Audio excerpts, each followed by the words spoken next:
اللہ تعالیٰ فرماتے ہیں والذین هم للزکاة فاعلون، زکوٰۃ ادا کرتے ہیں. والذین هم لفروجہم، زکوٰۃ میں ہر طرح کے صدقے خیرات بھی آ گئی، ایک سائن ہے. آگے اللہ فرماتے ہیں کامیاب لوگوں کی علامتیں والذین هم لفروجہم حافظون. یہ بڑا مشکل حکم ہے بھائی. فرمایا اپنی شرمگاہوں کی حفاظت کرتے ہیں. شرمگاہ کی حفاظت میں آنکھ بھی داخل ہے. بری نیت سے کسی نامحرم کو دیکھنا، اس کی باتوں سے دلچسپی لینا، سننا، اس کو ہاتھ لگانا، ہاتھ سے لذت حاصل کرنا، یہ تمام چیزیں والذین هم لفروجہم میں شامل.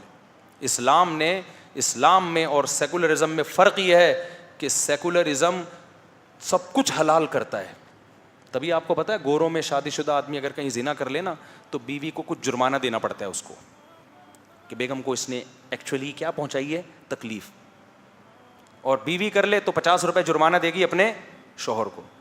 اسلام میں ایسا نہیں ہے بھائی. اسلام نے بہت سخت حکم رکھا ہے. آگے سورہ نور آ رہی ہے کہ اگر زنا کی حد تک معاملہ پہنچ گیا ہے، اللہ کہتے ہیں زانی مرد اور زانی عورت کو پکڑ کے چوک پہ لا کے 100 کوڑے مارو، اور کوڑے مارتے ہوئے تمہیں ان پہ ترس، نرمی نہیں آنی چاہیے، نرمی نہیں آنی چاہیے. بہت شدید جرم ہے اسلام میں زنا. اور زنا کی طرف جو چیزیں لے جاتی ہیں وہ نظر، سننا، اس سے دوستیاں لگانا، باتوں میں دلچسپی لینا، یہ تمام چیزیں آپ کو کہاں لے کے جاتی ہیں؟ زنا. تو یہ تمام چیزیں بھی اللہ نے کیا کر دی؟ حرام. اب اللہ فرماتے ہیں کامیاب ہونا چاہتے ہو نمازوں میں خشوع پیدا کرنا پڑے گا، لغویات سے اعراض کرنا پڑے گا، زکوٰۃ اور صدقوں کو فوکس کرنا پڑے گا، اور اپنی شرمگاہوں کی حفاظت کرنی پڑے گی. یہ مرد کے لیے بھی ہے، عورت کے لیے بھی. الا علی ازواجہم، زوج کا لفظ شوہر پر بھی اطلاق ہوتا ہے، بیوی پر بھی، سوائے میاں بیوی. اسلام نے آپ کے لیے اپنی خواہش پوری کرنے کا راستہ آپ کی بیوی کے سوا کوئی بھی نہیں. پہلے باندیاں بھی تھی، باندیوں کا سیٹ اپ ختم ہو گیا ہے اور اب آ نہیں سکتا باندیوں کا سیٹ اپ، اس ماحول میں نہیں آ سکتا. ہاں دوبارہ امام مہدی آئے ہوں، جنگیں ونگیں ہوں، پھر اب ہر تھوڑے دن میں لوگ امام مہدی تلاش کریں گے، دیکھنا. تو اور یہ ماسیاں واسیاں باندیاں نہیں ہو سکتی. خوب آزاد عورت اپنی مرضی سے باندی بن نہیں سکتی. سمجھ رہے ہو کہ نہیں سمجھ رہے؟ باندی ایک خاص، اس پہ بہت دفعہ بیان ہو چکا ہے. میں اس ٹاپک کو دوبارہ نہیں چھیڑوں گا ورنہ یہ آیتیں ہماری رہ جائیں گی. آپ کے لیے آپ کے پاس سوائے بیوی کے علاوہ کوئی راستہ نہیں ہے. تو اس لیے میں شادیوں کو فوکس کرتا ہوں میرے بھائی. جب حلال سے سیر ہوگے تو حرام سے قدم دور ہو جائیں گے. حرام سے بچنے کے 2 راستے ہیں. ایک یہ کہ جہاں حرام نظر آ رہا ہے وہاں سے بھاگو. اب آپ کو بھوک لگ رہی ہے، پیسے ہیں نہیں، یا پیسے ہیں لیکن آپ استعمال نہیں کر رہے، آپ کا کون پیسے نکالے پھر خریدے. بھوک لگ رہی ہے، ادھر پراٹھے بن رہے ہیں، شریعت کہتی ہے آپ وہاں سے بھاگو، کیونکہ آپ نے خریدنا ہے نہیں. تو ظاہر ہے چوری کا دل چاہے گا کہ نہیں چاہے گا. اب خوشبو آ رہی ہے پراٹھے کی، ادھر بھاگ کے گئے، اب حرام سے بھاگ رہے ہو. دیکھو ادھر بھاگ کے گئے، وہاں چپلی کباب بن رہے ہیں، ادھر خوشبو آ رہی ہے. آپ کو مفتی صاحب کا بیان آیا، اللہ میاں کہتے ہیں کہ نہیں بھائی چوری نہیں کرنی. ادھر سے ٹن مارا، اس طرف بھاگے، وہاں دیکھا بریانی کی دیگ کا ڈھکن کھل رہا ہے ایک دم. پھر خوشبو آئی، وہاں سے بھاگے. کہاں تک بھاگے گا؟ ٹرک کے نیچے آگے مر جائے گا زیادہ بھاگے گا تو، یا گٹر کا ڈھکن کھلا ہوا ہوگا اس میں گر جائے گا. اس کا طریقہ یہ ہے، ابے پیسے ہیں تو پیسوں سے 4 پراٹھے خرید کے پھوڑ دے، نہیں ہے تو پیسے کما. فوکس کس کو کر؟ پیسے کما. اور اللہ نے وعدہ کیا ہے جو نکاح کی نیت سے پیسے کمانے کی کوشش کرے گا میں اس کی مدد کروں گا. میں یہ اللہ نے وعدہ کیا. تو پیسے کما اور کھا لے. ایک دفعہ طبیعت سے پیٹ بھر کے کھائے گا، پھر جتنے دیکھ کے ڈھکن تیرے دائیں بائیں کھلتے رہیں گے تیری صحت پہ کوئی فرق نہیں پڑے گا. ہر انسان کو اللہ نے صلاحیت محدود دی ہے، لامحدود صلاحیتیں اور طاقتیں اللہ نے کسی کو بھی نہیں دی ہیں. اس لیے اسلام نے جہاں حرام سے بچنے کا حکم دیا وہاں حلال میں وسعتیں بھی پیدا کی. اور اس کا عورت کو کتنا فائدہ ہوگا؟ آپ کے حرام سے بچنے کے جذبے کی وجہ سے 4 عورتوں کو گھر مل جائے گا، 4 عورتوں کو شوہر مل جائے گا، 4 عورتوں کو بچوں کا باپ مل جائے گا. عفت اور پاک دامنی والی زندگی مل جائے گی. ورنہ اگر وہ بھی سوسائٹی کو پھر جا کے خراب کریں گی، زنا کا ماحول پیدا کرنے کا خطرہ ہے ان کا بھی.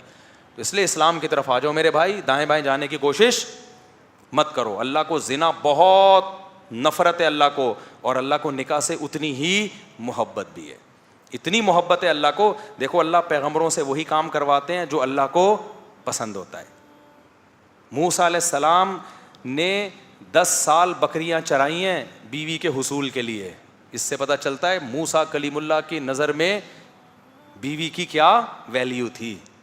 ان لڑکی کے باپ نے کہا نا, حضرت موسیٰ کی زوجہ کے والد نے کہا 10 سال بکریاں چراؤ گے تو اپنی بیٹی دیتا ہوں. فوراً ہاتھ رکھا اور کہا ذالک بینی و بینک, میرا اور آپ کا ایگریمنٹ پکا ہے. یہ نہیں کہا کہ ایکچولی میں تو ابھی اسٹیبل تو ہو جاؤں, پہلے کنٹری میں آیا ہوں, یہ شادی وادی کے بکھیڑوں میں پڑنا. اور ایکچولی یہ ٹوپی ڈرامے سیکولر لوگوں نے ہمیں سکھائے ہوئے ہیں, اور ان کم بخت اسٹیبل ہوتے ہی نہیں ہیں. یہ 50 سال کے بڈھے ہو کے شادی کرتے ہیں. ایک آدھ ان کم بختوں کا بچہ ہوتا ہے جو بڑھاپے میں ان کو چھوڑ کے کم بختوں کو چلا جاتا ہے. ان کے گھر میں نے دیکھے ہیں 2,000 گز کے بنگلے, اوپر بھی نیچے بھی, اوپر بھی پورشن, بیڈ روم اتنے, بندہ ہی نہیں ہے. میں تو جاتا ہوں مجھے ٹینشن ہونے لگتی ہے کہ نکالو ادھر سے مجھے, اس سے تو وہ چھوٹا جھونپڑا اچھا ہے جس میں افراد تو ہیں. تو اس لیے میرے بھائی اسلام نیچرل لائف آپ کو دیتا ہے, اس کی طرف آؤ. ان لوگوں کی باتوں میں, دیواروں سے انسان کو سکون نہیں ملتا, سکون افراد سے ملتا ہے. افراد ہونے چاہیے گھر میں, بہویں ہوں, داماد ہوں, پوتے ہوں, نواسے ہوں. اب دیکھو ہماری نواسی بھی ہو گئی ماشاء اللہ, وہ گھر میں آتی ہے اتنا اچھا لگتا ہے, وہ پٹکلی سی گھوم رہی ہوتی ہے یوں کر کے, میں نے اس کا نام ہی پٹکلی رکھا ہوا ہے. تو اور پوتے نواسوں میں ایک فائدہ پتہ ہے کیا ہے, اپنے بچوں سے آپ کو محبت ہوتی ہے لیکن پالنا بھی آپ کو پڑتا ہے. پوتے نواسوں سے محبت وہی ہوتی ہے جو بچوں سے ہوتی ہے, پالنا آپ کی ذمہ داری نہیں ہے. کیا خیال ہے بھائی؟ نہ پیمپر کا خرچہ آپ پہ, نہ ڈاکٹر کے لے جانے کا خرچہ آپ پہ, وہ سارا اس کے باپ اور ماں پہ ہے, تم سنبھالو. تو دادا دادی نانا نانی جوانی میں بنو, میں جوانی میں نانا نظر آ رہا ہوں کہ نہیں آ رہا؟ اور یہ تو میرے بڑا والا بچہ تھوڑا چھوٹا ہے, ورنہ تو میں دادا کب کا بن چکا ہوتا. تو جوانی میں دادا بنو, پردادا بنو, اپنی خوشیوں کو آگ مت لگاؤ فیملی پلاننگ والوں کے جذبوں میں آ کے. اور کچھ نہیں ہوتا, انسان کوئی شادی کے بعد باؤنڈ نہیں ہو جاتا. باؤنڈ عورت ہوتی ہے جو رخصتی کر کے آتی ہے, تمہاری تھوڑی رخصتی ہوئی ہے. لوگ کہتے ہیں مرد باؤنڈ جاتا, کچھ بھی نہیں ہوتا میرے بھائی, تو آدمی ہے, تیری رخصتی نہیں ہوئی ہے. رخصتی کس کی ہوئی ہے؟ اس کی ہوئی ہے, وہ باؤنڈ ہوئی ہے, اور اس کے بدلے میں اس کو فائدے مل رہے ہیں. تو پہلے ویسے ہی تھا, اب بھی کیا ہے ویسے ہی ہے. تو اس لیے باؤنڈ ہو. ہاں ذمہ داریاں آپ کے اوپر کچھ آ گئی ہیں تو فائدے بھی تو ہو رہے ہیں نا. ان ذمہ داریوں سے فائدہ کیا ہو رہا ہے؟ آپ کا پیسہ صحیح جگہ استعمال ہو رہا ہے. اگر وہ ذمہ داریاں نہ ہوتی, یہ گٹکوں میں, چرس اور ہیروئن میں لگتا, زنا اور عیاشیوں میں لگتا جا کے, تو پیسہ بھی صحیح جگہ ٹھکانے لگ گیا. چلو آگے چلتے ہیں ہم. اللہ فرماتے ہیں الا علی ازواجہم او ما ملکت ایمانہم. میں جلدی اسپیڈ اس لیے بڑھائی ہوئی ہے تاکہ تھوڑے سورہ نور بھی ہو جائے. فرمایا الا علی ازواجہم, سوائے اپنی بیویوں کے. اپنی شرمگاہوں کی حفاظت کرتے ہیں, خواہش پوری نہیں کرتے سوائے بیویوں کے. فإنہم غیر ملومین. فرمایا یہ لوگ قابل ملامت نہیں ہیں جو بیویوں کے پاس جاتے ہیں. اسی آیت کی روشنی میں علماء نے لکھا ہے, فتاوی قاضی خان فقہ حنفی کی بڑی زبردست کتاب ہے, کئی سو سال پہلے لکھی گئی. اس میں لکھا ہے کہ ایک آدمی دے دنا دن شادیاں کر رہا ہو, دے دنا دن انہوں نے نہیں لکھا, میں بتا رہا ہوں, زیادہ شادیاں کر رہا ہو اور اس کی نیت صرف یہ ہو کہ میں عیش کے لیے کر رہا ہوں. کس کے لیے کر رہا ہوں؟ عیش کے لیے. جاؤ بس, لیکن نیت ہے اس کی حقوق ادا کرنے کی. فرمایا اس کو اگر کوئی ملامت کرتا ہے نا کہ تو برا آدمی ہے, عیاش ہے, تو اس پر ڈر ہے کہ اس کفر کا ڈر ہے, کیونکہ اللہ نے کہہ دیا کہ یہ قابل ملامت اپنی خواہش کو پورا کرنے کے لیے کر رہا ہے شادی, اور کوئی نیت نہیں ہے. لیکن اس کی یہ نیت ہے کہ میں حقوق بھی ادا کروں گا, خالی خواہش برائے خواہش نہیں ہے. تو بھلے خواہش ہی کے لیے کر رہا ہو بھائی, حلال ہے نا. تو اس لیے اللہ نے سرٹیفکیٹ دے دیا کہ ایسا آدمی قابل ملامت نہیں ہے. ہاں وہ عیاشی کے جس میں حقوق ادا کرنے کا ارادہ نہیں ہے آپ کا, بس عیاشی ہے کہ عیاشی اڑاؤں گا, جیسے بعض لوگ کر رہے ہوتے ہیں, 2 3 لے کے گھوم رہے ہیں, بڑا غرق کیا ہوا ہے ان کا, حقوق ادا نہیں ہو رہے, پھنس گئی وہ بیچاری, تو وہ ظلم ہے. تو اگر کوئی عیاشی کی کرے نہیں, عیاشی کی نیت سے سنت پوری کرنے کے لیے کر لیں, کسی کو سہارا دینے کے لیے کر لیں, کچھ نہیں ہوتا یار. چلو عیاشی کے لیے ہی کر رہا ہے, حلال کر رہا ہے نا, حرام سے تو بچ رہا ہے اور حقوق بھی پورے کرے گا, تو بھی یہ قابل ملامت بولو نہیں, اللہ کی نظر میں نہیں ہے, باقی گورنمنٹ کی نظر میں یا قوم کی نظر میں ہے. تو اللہ نے کہہ دیا ملامت نہیں ہے. فَمَنِ ابْتَغَىٰ وَرَاءَ ذَلِكَ, اللہ کہتے ہیں جو اس کے علاوہ کوئی اور راستہ اختیار کرے گا بیوی کے علاوہ. اس میں ہینڈ پریکٹس بھی آ گیا, کیونکہ اللہ نے ذالکا نا اشارے کے وقت کہا جاتا ہے, ہاتھ سے اشارہ. اللہ نے بیویوں کی طرف اشارہ کر کے کہہ دیا کہ یہ تمہاری بیویاں ہیں, اس کے علاوہ کوئی اور راستہ اختیار کیا، فحش فلموں کا راستہ، ہینڈ پریکٹس کا راستہ، زنا کا راستہ، لڑکوں سے بدفعلی کا راستہ، اللہ کہتے ہیں فاولئک ھم العادون، یہ لوگ اللہ کی باؤنڈری کو کراس کرنے والے ہیں۔